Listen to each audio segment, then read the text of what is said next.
افدم و حمود من و خوش بن بینارن هجاج برنامه روزواری و بری خواستر ام پیش بری ونه بینارن ما بجار خلق ما یا ایروژی لسر گرینگترین خبات نفسگاه پرورده و آماده کردن ریوبری یا ریوبری خواستره اف نفسگاه کنگی هاتا آوا کردن و خبات نوی بچه آوایی بریواده چن لکلک فیجی هشمندیا بالاف بونا پرورده دناو جواک هریما باکور و روشلاتی سوریه ده حیانها گهشتیه چه آسته از مجارا خویا ایرو به میوان خوره نقاش بکم از دست بکی میوان خلوه بدم ناسین هفسروک نفسگاه پرورده و آماده کردن ریوبری یا ریوبری خواستری دموکراتیک هریما باکور و روشلاتی سوریه برز علی عبدالرحمن میوان منه برز علی ام خیراتنا تتکن کت ایرو بی میوان اکران روزاوا تیوی اتصال سپاس گلک سپاس برز علی اج پرسا خویا یک دست بی بکم نفسگاه پرورده و آماده کردن ریوبری کنگی هاتا آوا کرون و خباتنوا بچه آوایی بریواد چن يعني أنا شخود دمازراندنا ريفبريا خسريا باكرو رجلات سوريا 2018 ده بريارا ام بيجن فكرنا في اوفيسي في نيفزگه گوبه وكرن هات داين جبرگو شرط مرجن وير دميد حاضريه و نبون يعني ده سال 2021 ده اف نيفزگه هات دمازراندن هات وكرن خبات و کار و خبات ما آستن همو سازین باکر و روجلات سوریه ده وقت دسته و اوفیسین ریوبریا خسر دهات گرتن خبات کارین تیده هفسروکن وان دسته ده پرورده وی رنگی دبو شخوا پرورده ما دست که ده هفته دروجا مسر ده خبات کرن و تا گله کاویجی پرورده منی گرتی هبون دهاتن مشاندن يعني حتى أنا ما حفت حشت پروردين أمبيجن ولو دمدريج قرتي جبونا حمو ريفبرين اي سازين ريفبريا خسر ما بكري حتى رجائي رجاء پرورده بردوامن يعني شخواد سال 2023 و 24 و سال 2025 ده واسه سال داوود جي ما بدست فكرنا اوفيسي خو نفسگاه خال همو هریمین باکور روجات سوریه ده وکریه هریما جزیره دیر زور رقه و طبقه و هریما فراته شخوال بری هریمین شهبای و عفرینی بخواه هبون اجبرگو شرط و مردین شرین گو دور ده قومیه انا او في سما خاطيه جي خوب حلبي الشيخ مقصود خوب جيت قد هوالي مجد ورن يعني خباتي پرورده ورجي بردوامه وك بيجي الشيخ مقصود اشرفيه وحلبي جي پرورده د چه آسته ده تی داین دست که ده ام وک خباتکارین ریوبریا خسر ام جبونا پرورده و دست دکن یعنی بشه پرورده جی دو آلیه خود هنه بشن برانش هنه بیجن اختصاص و بشه وینی فکری تنظیمی ریخستنی ده هنه جبرگو انسان مروف به ریخستنا و ام بیجن به ریوبری نکاره دناوا ریوبریا خسر خواب جی بکه یعنی خواری خستن بکه جبرگو جان دما انسان دینن پرورده یعنی گلک انسانی منی حوالی ما خباتکارین ریوبریا خسر دما تیم پرورده تشتکیش خو نزانن یعنی پرورده جی سر سه چار بشات تین مشاندن دست که ده ام وک مفهوم وک سیستما پرورده بوار دادن خویا کرن داریه خوری دنجی پرورده داریه جیانی دجیم بوار دادن ناسین و پرشم در باسی مثلا ام بیجن در زیوانی گوتین سردانی دندره پرورداده شخوا پرورده دو آلیه وینه وک ما گوت پروردین گرتی هنه ای وکری هنه پرورده گرتی بچه رنگینه گلک دما خباتکار مرده دوی چما اونه ما ببین پرورده گرتی یعنی پرورده گرتی هدف اویجی چی؟ یک جه انسان هر تشتی گو ام بیجن جواک مدنیت ده شغلاندن او جوی قد به ده كذا جواك كيدن ام بيجن بيئتك دن جبونا انساناتي آواكر دور ده درز خود بينه سر ام بيجن پرورده كسايتي خود ده شغلاندن انسان مروف اوه گرک داریه پرورده خونی كسايتي دسبه که ده خو آوا بکه پرش در باسی پروردين این ایمنی برخصنی ایدئولوژیک فکری ببه پرورده وی رنگی گشتی تی مشاندن د باکر روجات سوریه ده وقت ما گفت خباتکارین ریوبریا خسر ای باکر روجات سوریه و ناوا خود ریوبرین باز سازیا دجی جی خود ناوا پرورده دگره هگرت ام بیجن چه مسئله ما ام اعتماد یا اساس دگرن سر پرورده گشتی اساسی گوام دگرن بویتین توا دموکراتیکن یعنی جبرگو اف پروژه نتوا دموکراتیک تشتكي أساسش بونامه ريفابريا خسر جيان بيجم بروجاوي بروجانا توا ديمقراطيك هاتي آواكرن جبروي دي بيوتين توا ديمقراطيك نه بيوتين آبورية سياسية ريفابرية ام سروا أساس دقن جبونا خو جبونا ريفابريا خسر ام وا درزان ام سر أساس دقن گورويجي ام پرورده دکن یعنی ام وی ریوبریه پرورده دکن سروی آسیه یعنی برز ده بحثا تنه خباتکارن ریوبری خسر گود در بازی پرورده دبن لج سازی در وی ریوبری خسر او خباتکار او ریوبر در بازی پرورده این ودبن لینا راست یعنی انا تجبرگو سیستما پرورده ده باکور رجلات سوریه ده شخوا دسپیکا وی شورش ده پرورده هنه یعنی بري دهندري أكاديمية دابون أكاديمية جواكا ديمقراطيك هنا أكاديمية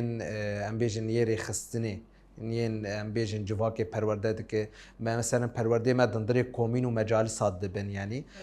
پرورده نهاتين سكناندن دسبيكا شورش روجاباد پرورده بردوامن يعني بنگه جواكي دهنج اف مثلا أكاديمية جواكا ديمقراطيك جانا بشي خواني حري أساسي سردليزه او جواكي پرورده دكه يعني ودناوا خور اوجي خبات كارن ريفبريا خسر پرورده دكه نتني ام اوجي وي كاري دكن ودريا كومين ومجالس مني گود هريما دو باجارات هنا پرورده دوی عالی دبه جبرگو بشکی اساسی دندری کومینی ده هي بشی پرورده هي دندری کومینا ده اوجي انا بيجن هريما جزيره هاتين تفعيل كرن هاتن آوا كرن و حوالی منی اوفیسا یا جزیره ده یعنی وزگه او سروی کاری یعنی کانتون هریم تین پرورده کرن هریم دن راستی جبرگو هین سازیبون و کومین و فلان او هین نکتی مریدی ده نکتی رسمیت آویده اما ام سروی کاری جی دخباتن گو ام بشی اساسیه پرورده دندری کومین ادجابا بکن شخوا وکن زانن یعنی پرورده و کومین بویه تشکی اساسی جبرگو روژا کومین جهاد دیار کرن سبت بو روژا کومین جبروی جی ام جی خوازن وک نیوزگاه پرورده ام جی روژا وی شمیه بکن روژا کی پرورده جبونا همو سازیر خواه خباتکارین گو درن کومینه یعنی پرورده تشکی گرنگ جبون هشمندیا بلافبونا پرورده دناوا جواکا باکور و رشلات سوری حیان ها گشتیه چه آسته؟ يعني آس خواه هی نگوتنه جواک ام بیجن پرانی خواه ده مسئله پرورده ده بحث کرن بحمیز کرن دگرین يعني جواك ام دي بيجن جباگو خباتکاری منی ریوبریا خواسته جی پرچاک جوی جواکی يعني حس کرن کی جی پرورداره او جی سر رولا اکادمیا دمینه ریوبرین اکادمیا بین دمینه چقیسی به الانسان مرووانا جی پرورداده حزب کن چقیس بی وین گریدان چقیسی کاربن وانا daha پیش بخن او جواک دره دبیجه يعني تشتی گود پرورده دمینه دره جواک دبیج مالبات دبیج حوالی خورد دوست و حوالی خورد بیجه بوی رنگی آستا کی نگوتنه يعني مثلا بیجن جواک آمد 10,000 و بیجن 13 و 14 و 12 نو كان 10,025 يعني برگو جواک گلک اف به سال 10 سال پرورده دبینی يعني جواک هاتی پرورده کرن ام بیجن يعني هجمارکی باش گلی مجهاتی پرورده کرن و پرانی کسین گو تبلی پرورداجی دبه جوی جواکی يعني اکادمیاتین کو گریدای نفسگاه پرورده و آماده کردن ریوبری چقاسانه تدید لباکور و رجلات سوریه گلک اکادمیات هنه تشمار بحث اکادمیاتی کن گریدای و بگی يعني أنا شوي وك نيفيسكا پرورديا باكوري سوريا أكاديمي كماني نافندي هيا شهيد فراد ديرك قد 2023 هاتاوا كرن اف نافندي جبونا حمو سازين ريفبريا خسريه تايبتي ريفبريا خسر تايبتي ريفبريا خسر دا أصل هم باكور رجات سوريا دا أصل هريما ده أموانا الفرد دوي أكاديمي ده پرورده دكن يعني پرورده ام دبيجي نافندي جبونا باكور رجات سوريا شوي اف اکادمی ام بیجن یا ریوبریا خسر هما جدا هي اکادمی سازین ریوبریا خسر هنه مثلا ام بیجن یکیتیا شارداریا اکادمی وی هنه آبوری اکادمیا خو هي ام بیجن تندرستی اکادمی خو هنه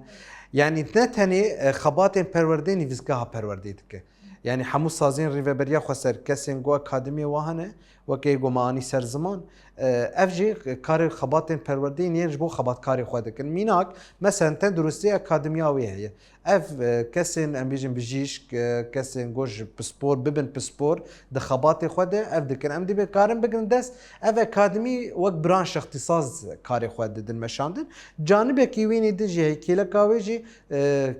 مثلا بيجن پروردين ريخصني ددن بيوتنا توا ديمقراطيكن درز جنن جنولوجينا دیروکا منی بیجن دیروکا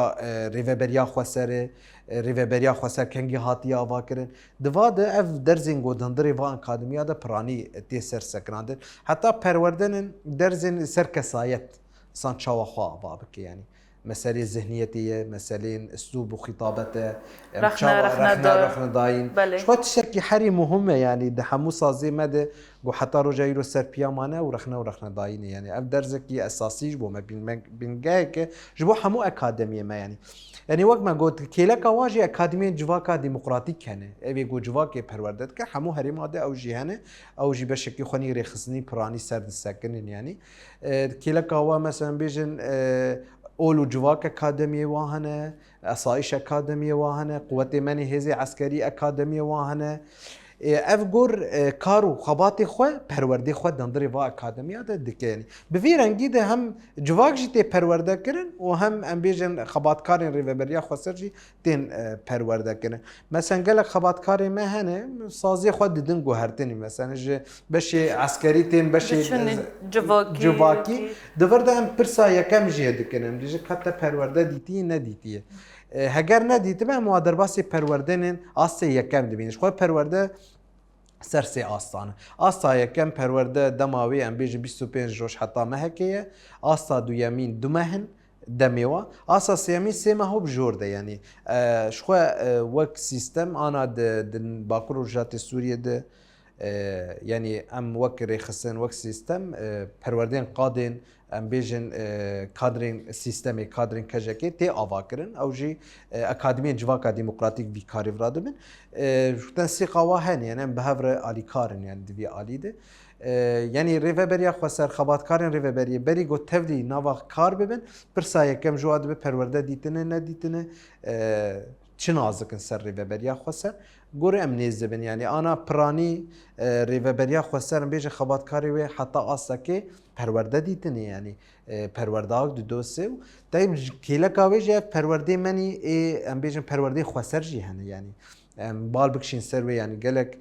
جانا هنه کز پرسن پرورده خسر چن اف تایبت اف بش حوالی جن سرد سکنه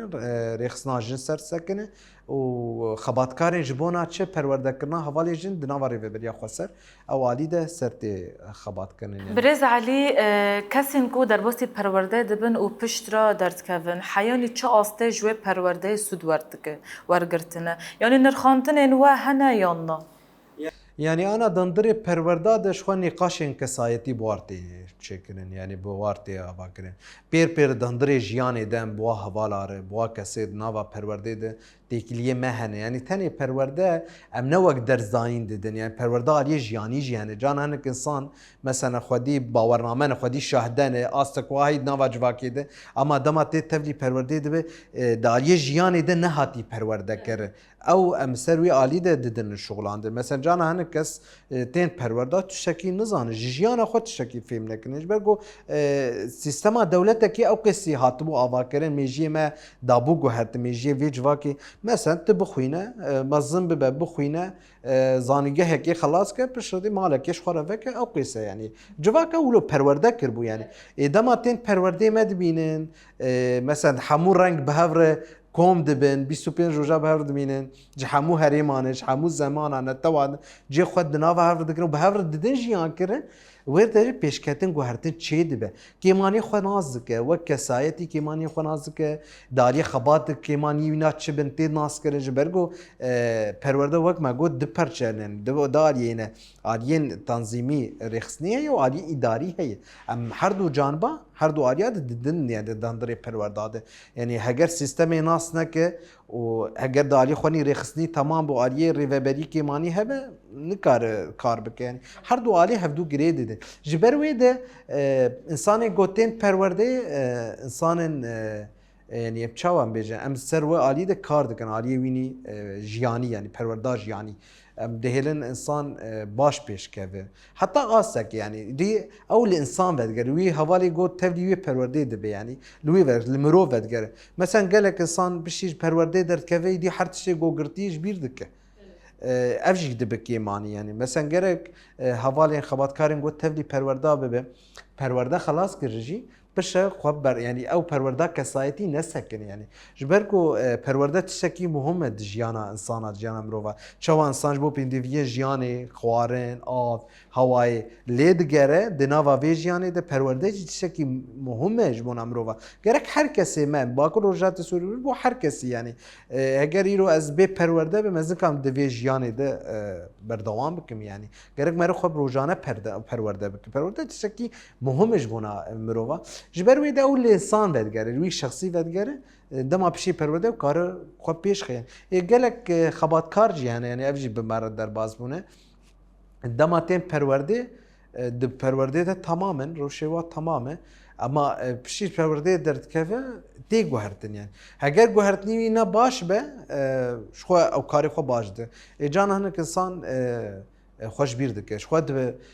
em bêjin yani perwerde ne carek û di dosî yani insan mirov xebat heta xebatkarê rêveberiya xwe ser gerek her dem demê derbasî perwerdê bibe yani ji ber goyê zindî bibe fikir zindî dibe her tiştê guhertin tişê nû derdkevin di jiyanê de me re xwe perwerde bike tiştekî Asta xwe pêşketinê pêş dikeve jî belê belê Birêz Elî ez dixwazim hûn wek nivîsgeha perwerde û amadekirina rêveberî di rêveberiya xweser de nêrina te ji bo ev şerê ku li Swêdayê û li berava Sûriyê li sahilê Sûriyê ku qewmî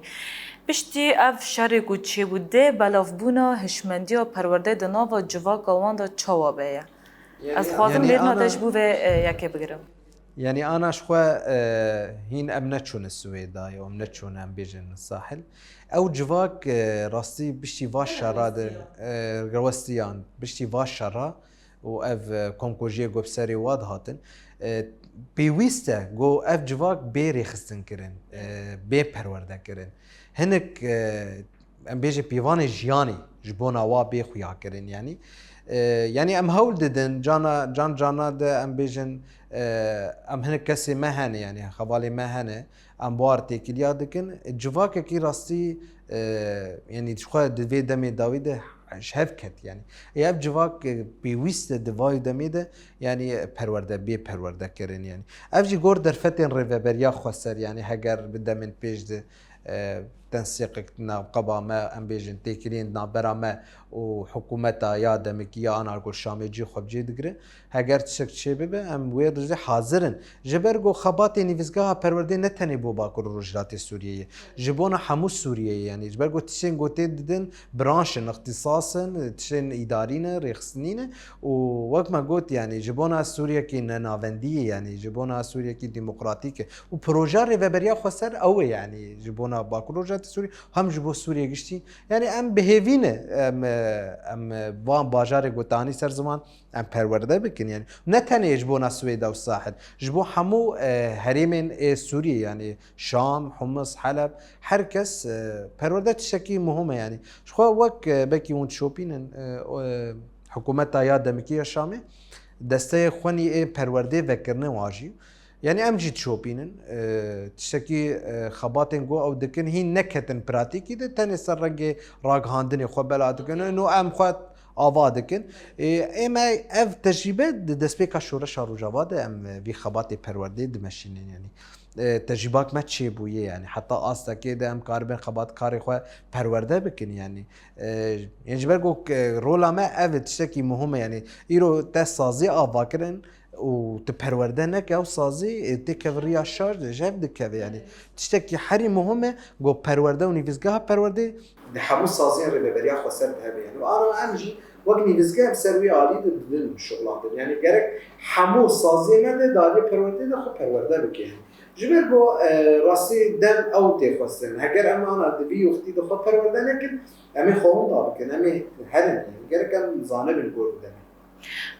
برز علي كاسن كو كادروين كو خباتكارن پروردت كن كاسن مختصن جدار وي هرمنا لجنوا جواك باكور ورشلاتي سورينا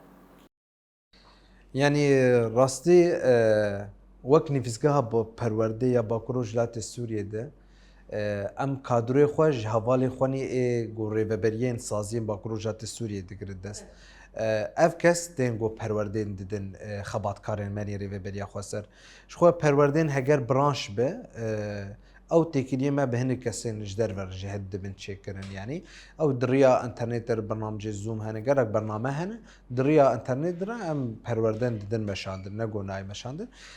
بس پرانی لسر حوالی منی گو بویت تجربه با پروژه سوریه ده گرتنه او کس پرورداد دن دری اکادمی منی ریوبریا خسر ده جبر گو تجربه کوچه بویه او جوی کاری فهم دکن یعنی وان کسان هوا کادرین گوتین واجی پرورده دیتن یعنی حتی گو کارمن وی کاری ده پیش بخن یعنی جبر گو هر دم امجیل هفت جبن کوم دبن نقاشك هجر هبه ام بهفر دكن حتى دالي اسلوب ريباز ام بيجن خطابات ام وانا قشتي بهفر ددن نقاش كرن جو قادرين جو دما درباسي هندري هولا پرورده ببه و چاوا وا خبات کار رتخه روشا پرورده ده اف گشتی تینی قاش کرن یعنی نما بیجه هر کس بیجه ولا از پرورده دم ام میبینتین اکادمی ریوبریه نه هو بیرگیده ام او آسکی واهنه یعنی کسی خودی باورنامه خودی شاهدنه کسی خودی تجربه خودی پرورده کرن یعنی او کس کارب خبات پرورده بده ام واقع ساده گرنده و پرانی ایگو کارب بویوت نتوا دموکراتیک فهم بک ناس بک ایگو پروژه ریوبریه ناس بک او کس تين جو پرورداد دنیا یعنی دندری اکادمی برز علی دخوازم تشمار بحث پرورده گرتی بکی و یه وکری بکی برنامه طیبت یه گرتی و وکری هنه لیش هب جدانه یعنی برنامه چوانش خو برنامه پرورده گرتی او دمدریجن یعنی حتی دانی ایواریجی پرورده هنه مثلا بیجن تلویزیون فیلم بن یا پروردین درس بن سمینر بن پروردین گرتی نتیجه من جامعه زیاده ترج پروردین وکری یعنی راستی کوی جبرگو او کمبونا چه دو او کسین گوتین گلهف daha هفدون آزدکن daha داریمانه مگوت یعنی پرورده آلی وینی جیانی جی هی نتنی آلی خو بیجن تبیرو معلومات آگاهیا بگیره و تبچه یعنی اما پروردین وکری تنش بو آگاهیا یعنی اگر جانا مثلا بیجن پرورده که وکری بکر يعني ام تاني آگاهی ددن ام کور نابن ام حوالی خو زیده تر ناس ناگر او گرو او کسی گوتین پرورده زیده هفدو ناس ناگر يعني تاني وقت ام بیجن سیستم که تین دوام تین کاری خو بوی رنگی نزدیکی پرورده وکری دبن يعني نتیجه زیده ناگر او پرورده وکری جمش بو کیفت کن جبو تایبت کسین خبات کارن گود نواری وبریا خسر و دایی کن يعني پرورده وکری پرانیش بونه بو کسین گون بیجن روشیوانی مالباتی هنه پرورده بوش بو وای وکری تی وکری اما يعني دریا به برنامه دجاز دبیجم يعني چه کسی گو تفلی پرورده گرتی به راستی گوهرتنه کی چه دکه يعني د کسای تا خود کار خود پرورده گرتی گله کی باشه نتیجه انجامه بکی حتی انا دوا هریمه ام بیجن هریمه با پروژه هریمه رقای طبقای هین و دیر زور هین مسائل پرورده گرتی جوا کاور زیده قبول ناکه يعني چاوا مثلا جنه کی جده مالا خبر غذا خو بشین پرورده گرتی هیوه کی دو هیوا راستی زحمتی وی هن جبوان گرانته جبویج گرانته بله راستی او زحمتی هنه يعني ام هول ددن گو جانش بو واکساجی پرورده ام دکن ایواریش بو وکر يعني ایواری بچن مالا خو يعني بوی رنگی ام نزدیک دبن باور برنامه گو ام ددن چنه يعني وقت ماني سر زمان بيوتي نتوا ديمقراطيكين هف سروكاتيه رخنا داين اسلوب خطابته نيزك بوني واج بو جياني جبو حوالا رحكي هواتي ام ددن شكرن چاواي كارو خباتي ريفبريه بمشينه سازي بون ديوان ارشيف ماليه ام وانا گشتي دگرن دست يعني دندري پرورداده پروردين وكري دبه وك ام بيجن كاركي كوم خباتكي بهاور جروب دكه وقت ما قلت يعني ايه قرتي دها انجامي به برز علي كسين كو دمي كو پرورده خود قدينه گلو جالي ريفبريه خسر ده باورنامه تين داين لنا يعني او جور اصلا جو پرورده معاني زمان اصلا وي هن يعني اصلا يكم تبرنامه ناقر يعني باورنامه ناقر اصلا دويم وسيم ام وكري وبريه خاصه باورنامه ددن يعني وقت نيفيسكه باورنامه حاضره ام ددن خبات كارن ددي باورنامه ام ددن هر کسی گو تبلی پرورده ده وقت باورنامه شکل رنگ هم دیدن اما تپشرده نرخاندنی واقع سایتا واقع کسی گو تبلی پرورده ده دیگه سازی وانو اف کسی کی باشه یا نباشه امویده دهندر نوتی واده جواره دنیویسینن يعني برز علی زحمتی و آستانگین کو راستی و دین بیتر دکیجان آلیه دانه يعني راستي جواكا باكورو جلاتي سوريا ده راستي او هشمنديك هي يعني لما تجي كير هوالا كير دبيجي خبات كاركي پرورداك بفيرنجي هي زيدا نقاش دبي يعني جبرجو جواك نعلمي جو تبدي پروردين قرتي ببي يا دمكيج تكنولوجيا تليفونا جواك قطب بله اف زحمتي من حتى ما وي كسي وي خبات كاري الدنيا قاش كن تبلي پروردي بس زحمتي وي اف هن يعني دناوا خورتين ناوا پروردي جي دهنك بسغري كان در تخن يعني هنك كس ام بوا كسار با خبات كارا الدنيا قاش كرن يعني نقاش ما حرتم بواره بردوام يعني نتني ام واش بيردكن نا ناوا پروردي تمي ام دواد شوبين يعني حتى جان جانات بيخوستن بسغري كي واني مالباتي جي هبه ام تدخل دكن نقاش دكن ام كارم بمن جي چاره سريه جبونا او كس خو آوابك وك كسايتي وك شخصي وك هبالك يم دكنز وك خبات كار كي ما ام بدن يعني ام بير ادي كارن يعني ين دجي بسغري كي ما جبونا كادرين مني گوتين پرورداد ددن راستی چاوایه ام بیجن یعنی اف حوالین گوتیم پروردا پرانی ما بسگری که من زمان هنه یعنی جبرگو گلک حوال هنه مثلا بیجن خیر ریوبریه منه زمان عربی آستانگن یعنی اف جی آستانگی ما ده حریم باکور رجعت سوریه درد که یعنی اف تمی ام دناوا با بسگری کردنه مسئله قومسیون یعنی قومسیونی گوتین درزدن او کس مسئله بسگری که زمانه ام هول ددن به هفره ترجمه بکن ام پیش بخن بس ده هريمي باكورو جاتي سوري وهريمي عرب هذا بيجن طبقة قادر زور أبسقريك تمي بمرة در أما هريمي جزيرة فراتي ده بسقريك ما تنن يعني دوي عالي ده قومسيون قارب حرد الزمان هذا جي پرورده بده يعني جبروي ده بسقريك راستي أفي قوم دكشين أفنج بوناني فيزقاها پرورده يعني جبرگو پرورده تشتكي نتنيا بيجن ثابته بروجانه تيجو هرتن پرورده سان خود گو هره سيستم تين گو هرتن يعني گور انا سيستم ريفبريا خسر وعقد اجتماعي گو ده داوي ده هات اري كرن گرك خبات پروردهش بي گو هرتن يعني پرورده بچ رنگي دي بي دانين يعني من وقت سال 2013 14 12 11 انا 2025 جيان دكن يعني سوریه دیجی آنا گوهرتن چه دبن دروجلات آناوین گوهرتن چه دبن ریوبریا خسر جیان ده هول ده گو ام دریا پرورداره دریا نقاشاره ام هنک تشتا بدن گوهرتن بدن بوا خبت قراره بدن خویا کرن يعني تاني پرورده من نگرتین يعني پرورده من تاني نگرتین ام پروردين وكري هفته دروجي جبونا هم ريفبريا جبونا هم خبات كاراده ام دندري سازيات في بردوان دكن دشين شو وكون زانن بريز عبد الله وجلان داوي دجمره في مانيفستو شاندي مانيفستيا اشيتي وجواك ديمقراطيك انا اف وك خبات ريفبريا خسر وك حمو قادن پروردین یه باکر جاتی سوری ده مانا ام هول ددن هم جواکی هم خباتکارن ریوبریا خواستن سروی و مانیفستانو پرورده بکن یعنی هم پرورده ماجی وکرین یعنی هم تی خواندن هم تی نقاش کردن گو برز عبدالله و جنان چش مرگوتی و چش بونا روجاوا و روجلات ناوین و جبونا بتایبت کردا و جبونا باکر جاتی سوریه چو گوتی هم وینا نقاش کن و تی خواندن یعنی انا ام وقت حمله ما بدست بکری ده باکر جاتی سوریه ده بله برز علی دیدنا تا یا پیشروجا پیشخستنا پرورده دناو جواک باکور و رشلاتی سوریه دا چیه؟ یعنی پیشروج چیه؟ گرک اف جواک اف خباتکار بی پرورده نبینن یعنی گرک تمی دناوا پرورده دبن يعني جبرگو تشتكي مهمة تشتكي أساسة نارين عمده هجر أف جواك نتني باكر جاتي سوري جواك سوري قشتي هجرش پرورده قطب بن روشاوای تهلوکه دم يعني روش نباش به گرک مناوی دجی ام هول ددن پرورده تمی بردوام بن يعني گرک خباتکاری مجی وی فهم بکن ناس بکن خود پروردار در باس کن يعني تاني نبيجن ولا ما پرورداك ديت خلاص ام تيرو تجبون يعني جبرگو تتمی خاصه خود پیش بخه گرک تت پروردار در باس يعني نارين عمده تشتكي حري مهم و اساس جبونا مرو يعني برز علی پلانسازیه نفسگاه پرورده و آماده کردن ریوبری ددمین پیش تا چیه؟ يعني بلانسازي ما پرورده مني قرتي و وكري بردوامه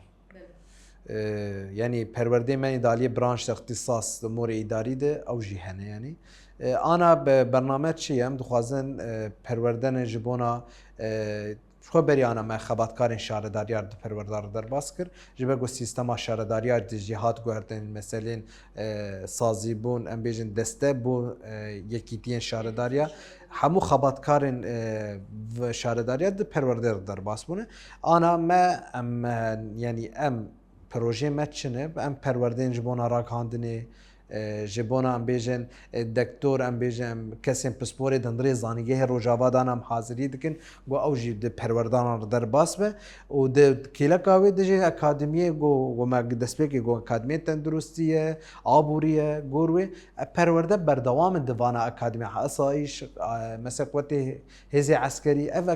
اکادمی پرورده بردوام دوا اکادمیاده پلانسازی وک نیویزگه همه وک ما گود مانیفستوی آشتی و جواکا ديمقراطيك ام هول ددن بنا فهم بكن اساس بكرن جو ام كاربن بپزگیریکن خوانی ای جواکی رده ام بهفر چار سر بکن يعني برز علي از پرسا خواه داویش تا پرس بکن پیامتا جخاباتکارن سازین ریوبری خواستریا حریم باکور و رشلات سوریه را چیه؟ يعني از بهیویم يعني هر کس خباتکار به ریوبری بن جي خود دناوا پرورداد بکرن يعني برا پرورده جواره ببه وک ویسام تشتاکی پیروز به يعني جبوناوه جبرگو راستی افری و بری هگر پروردار در باس نبه روشامه جدی به يعني جبونا باقروجات سوریه جبونا ری و بریا خواسر